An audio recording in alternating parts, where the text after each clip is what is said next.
I don't think the energy exists for Trump in the real world like it does online. Because where are the crowds at the jail, Schulz? How come when he's turning himself into these places, it's not these massive rallies? Where's the smoke? But think about how scared we were, you know, when he first turned himself into New York and everybody was bracing themselves like, oh my God, it's gonna be riots, it's gonna be this and be that. We ain't seen none of that yet.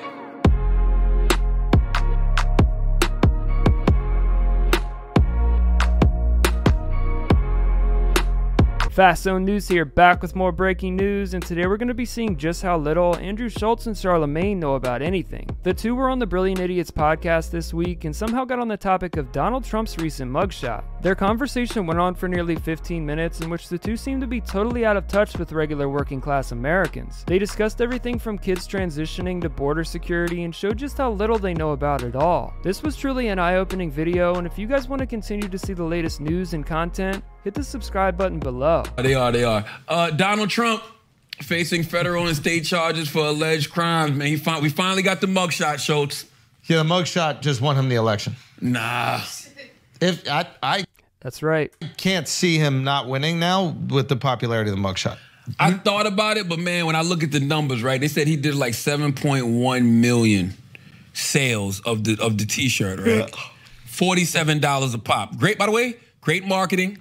$47, because if he wins the next election, he'll be the 47th president. Ooh. $47 a pop, realize that. right? But when you do the math, that's 150,000 T-shirts sold. Okay. So let's just say either people were buying doubles, triples, or let's just say one person bought one T-shirt. That's only 150,000 people. What I'm telling y'all, and this is what I truly feel, I don't think the energy exists for Trump in the real world like it does online. Because where are the crowds at the jail, Schulz? Dude, what is this guy even talking about? His poll numbers go up every time one of these indictments happens. It's gone up like 20%. He fundraised, I think, $8 million in like a weekend after this last indictment and mugshot. And he wants to say that there isn't real world support for Trump. That's because the last time anybody showed support for Trump, the FBI did facial recognition and tracked every single one of them down and threw them all in jail. That's why there isn't crowds at the courthouse. I know you guys would love to do that so you could lock up more Republicans and conservatives, but trust me, there's support for Trump, Charlamagne. How come when he's turning himself into these places, it's not these massive rallies? Where's the smoke? But think about how scared we were, you know, when he first turned himself into New York and everybody was bracing themselves like, oh my God, it's gonna be riots, it's gonna be this and be that. We ain't seen none of that yet. And God forbid we don't want it. I'm just saying, I don't think people have the energy for Trump like we think they do. I mean, my energy's there.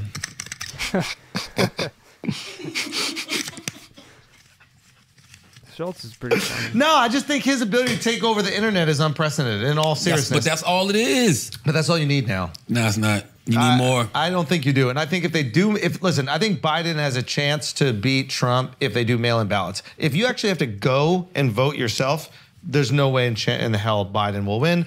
But if they rig it so that you can do your mail-in ballots and they send everybody the ballots or whatever, then of course. Damn, Schulz just said they can rig it. That's kind of a bold statement from somebody as high up in, you know, celebrity as him. They rigged it. So he knows, everybody knows that mail-in ballot stuff is not right. But nobody cares enough about Biden to go to the... No enthusiasm. I'm with you. It's voter apathy like a motherfucker. But if they give everybody the ballot and it's already self-addressed and stamped and everything, you have to do nothing. You literally just have to check one box and then put it in your thing. You'll do that for Biden just because you hate Trump. But if you have to get up on a fucking Tuesday and wait in line to vote for Biden, no way. Now, here's the crazy thing. People just aren't reflective enough. I think they've actually liked their life under Biden way more than they liked their life under Trump. They might like Trump's policies more. They might like how bombastic Trump is. They might like how hilarious he is. They might like how insensitive at times he is and entertaining he is. But I think the calmness of the Biden presidency, which is a function of him literally never saying anything, he's just been in a bunker the entire time. the calmness that happens when the leader of the country never reacts to anything makes you not react to their reaction. It's only calm because of Trump, though. Before he starts the more dumb shit, that's about the dumbest statement I've ever heard, that people like their lives under Biden more than Trump. What about the record high inflation? Gas prices they tripled almost in some places. Gas prices tripled. Inflation's at all-time highs. Interest rates have gone up to 7% for a mortgage. To say that people like their lives under Biden more than Trump just shows, this is what I'm talking about. This is how disconnected they are from reality. Because rich people like this, they don't think about that. They don't think about inflation. They don't think about gas prices going up. They got millions of dollars coming in. And let's not forget Afghanistan, the terrible withdrawal, the counterstrike that he did, and he killed civilians and then lied about it.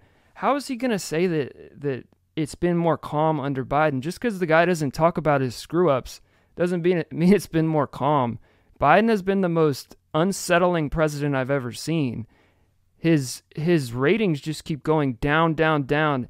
Their opinion on Biden with the economy just keeps going down, down, down. He's totally incompetent.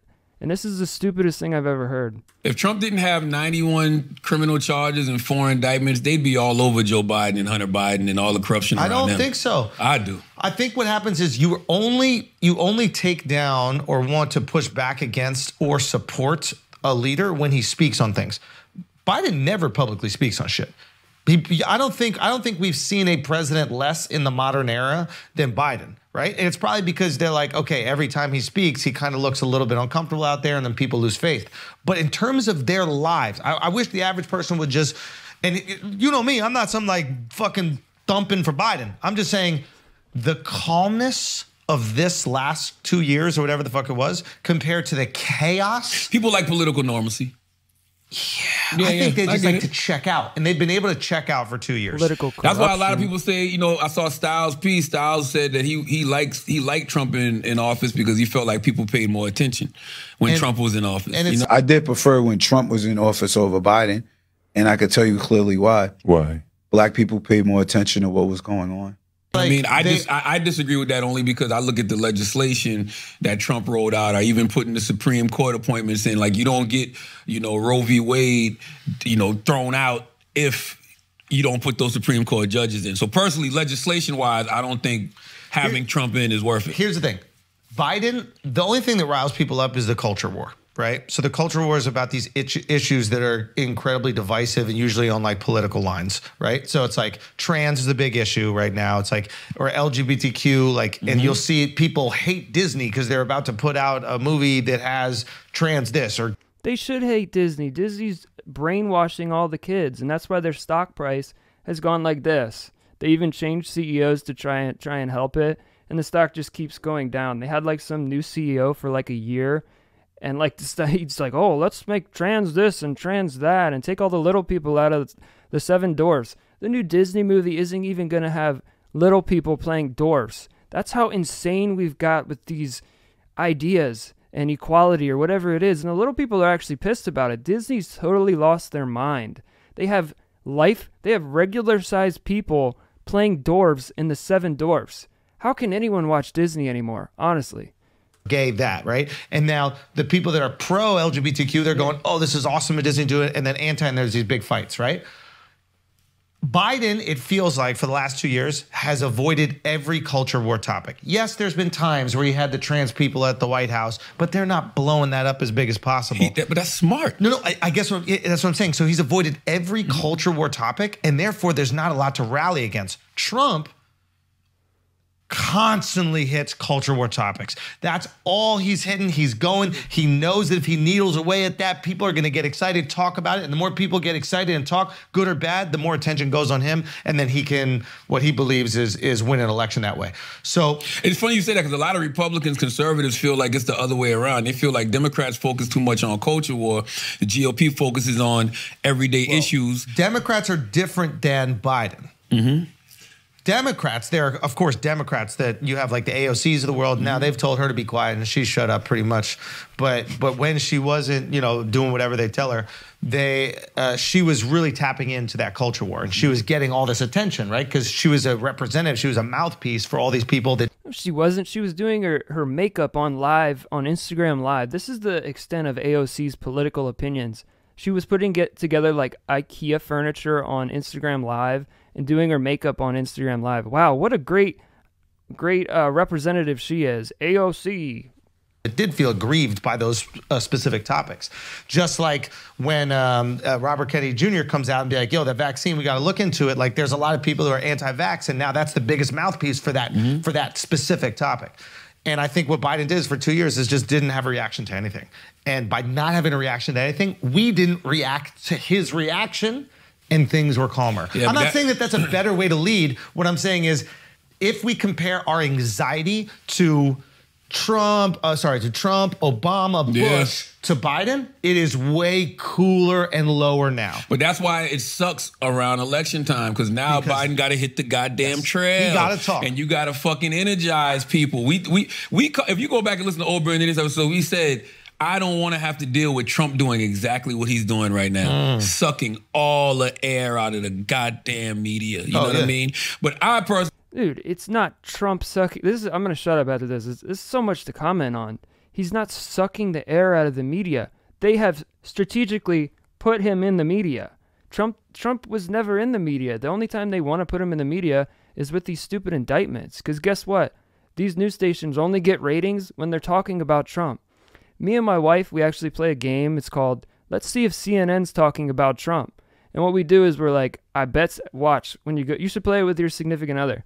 Go to CNN and see if they're talking about Trump. It's a really fun game because 9 times out of 10, it's a crazy story about Trump because that's the only thing they want to talk about. He doesn't suck the air out of the media. They put him in the media. Man, if I was a conservative, if I was a GOP, I would want Trump to move out of the way. And there's a poll that says, there was a poll, I don't know if it was Republicans they polled or if it was Americans, but I think it was either half of Americans want Donald Trump to suspend his campaign. Half of them. I think so. Look that up, Taylor. I think it's more than half of Americans want him to suspend his campaign. I agree. Because, why would you want somebody with this much distraction? But is that surprising? No. Of course. Sort of, kind of. Every Democrat is just like, yo, get out of here. And every Republican is like, yo, do it. And you know that he's got the Republican nominee locked because everybody on that stage almost at the Republican debate, well, I don't want to say everybody, but a lot of the Republicans refused to just be like, yo, that guy's an asshole, get him the hell out of there. Because they knew that they would piss off the base. They all did. That's incorrect. Yeah, I just wonder what the base, I really do wonder what the base is. I wonder if Trump bought in a new generation of MAGA base, but I wonder what that old conservative, original Republican base feels. You know what I'm saying? Like, if you piss off the Trump MAGA base, is that really going? McConnell's one of the last ones, and you see how he's doing. He's about to be gone, and then we'll have somebody that'll actually donate to Trump's campaign instead of donating against all his picks for senators in the House. It's like McConnell's is the main issue. He needs to go. That's the old conservative. Going to hurt you in a general? I don't know. I feel like I don't feel like too many independents going to vote for Trump this go around, man. I think that hypothetical swing voter that voted for Obama and turned around and voted for Trump, I don't know if they vote for him this time around. I think it depends what they want to vote on, right? And I think the Republicans will try to make the conversation that Democrats are trying to transition kids. And they'll be like, look at all these Democrats. They're trying to transition children. We got to protect the children, protect the children, protect the children. I think that's how Republicans will position like one of the big talking points. Whereas before it was like the border. The border. I don't even know what Trump's policies are this time. Yeah. And I mean this. I'm just saying they have to pick one, and it seems like that's the culture war right now. Like the Republicans go, we're going to protect the kids, we're going to protect the kids, protect the kids, and the Democrats, they believe that they're also protecting the kids, right, by providing them this care that they need. Now, there's a disagreement on if that care should be allowed for a underage child, right? Like, obviously, it should not. I told somebody today that I think trans surgeries will be looked at as electric shock therapy is looked at today. It was a mistake. We never should have done it. And if we did do it, the kid should be over 18 years old. I just think it's unacceptable to have, 5-7-year-olds going to their counselor in school and then telling their counselor that they want to essentially genital mutilate themselves. And then the counselor will call the police on the parents if the parents don't sign on with it. We've reached like peak insanity with all this shit. And let's see what these dummies have to say. Should you be allowed to keep a secret from your parents if you're an underage child? If you're an underage kid, you literally have to ask your parents for permission to go to the movies. You have to ask your parents for permission to go on a fucking ride at an amusement park. Like, you need permission from them for everything. Why are we creating this caveat where you are becoming the parent of the kid? So I understand Republicans or conservatives' frustration with that. So I think what happens is Trump, that enough to get people to the polls? I think if you have a few of those together, so I think what Trump will do is isolate those issues and then lean on what he thinks will rile his base up and independents the most. I don't think he's capable of doing that at his age right That's now. fair. With 91 criminal charges and 4 indictments. That's fair. No, you hope he's not able to do it at his age. Keep in mind, Trump has a plane. He has a Trump plane. And last 2020, the man was doing 3 rallies a day, all in different states. I think he can handle a few court appearances that'll probably get postponed. keep saying I'm getting arrested for y'all. That's cool, but is that enough to make you want to vote for him?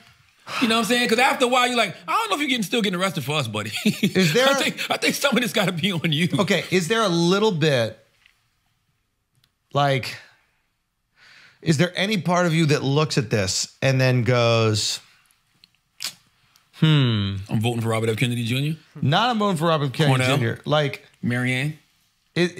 when you see the people that are against him, now it's a really interesting thing because people used to be like pro-Trump. Now I think they're anti-establishment. That's why Vivek shines. Of course, Vivek. He's Yeah. the only one. He's up there saying, I'm not a politician. And exactly. So I think that the people on the left and the right, we have this disdain for the establishment, right? The news and the internet has really exposed that there's been time where the government have lied to us or withheld information, as all governments do, and we're tired of them lying. So whatever candidate is calling out our frustration with the government, i.e. a Vivek, right, or a Trump, we will gravitate to, not because we like them, but because we don't like the establishment. And that's the end of the clip. That was actually his best point, that a lot of conservatives don't like the establishment. I know I don't. But that's going to conclude the clip. I want to know what you guys think about this. Do you agree with these two, or would you agree with a conservative point of view that Trump will do just fine in the upcoming election? Make sure you like this video too. It would be greatly appreciated. That helps this definitely get out to more people. And if you like the video, hit the subscribe button below because, I mean, why not? And then if you do hit subscribe, turn on the notification bell because, again, why not? You'll just get notified on the latest Fast Zone News content, and why wouldn't you want to see that? And lastly, make sure you check out our Instagram on Instagram, obviously. It's just Fast Zone News. We post a lot of short content on there, whether it's from these videos and also some unique content that's not even on YouTube. So go check that out too, Fast Zone News. And that's going to wrap up this video. All right, so that's going to wrap up this clip. And as you guys can see, these guys are totally disconnected from reality. But I want to know what you guys think. Do you think Donald Trump has what it takes to win in 2024? Or do you think Joe Biden's going to win? Let me know in the comment section below. I'd love to hear from you guys. And as always, I want to thank all my viewers and all my new subscribers. And if you're not already subscribed, hit the button below to gain access to the latest news and content 7 days a week. And this has been another edition of Fast Zone News. Peace out.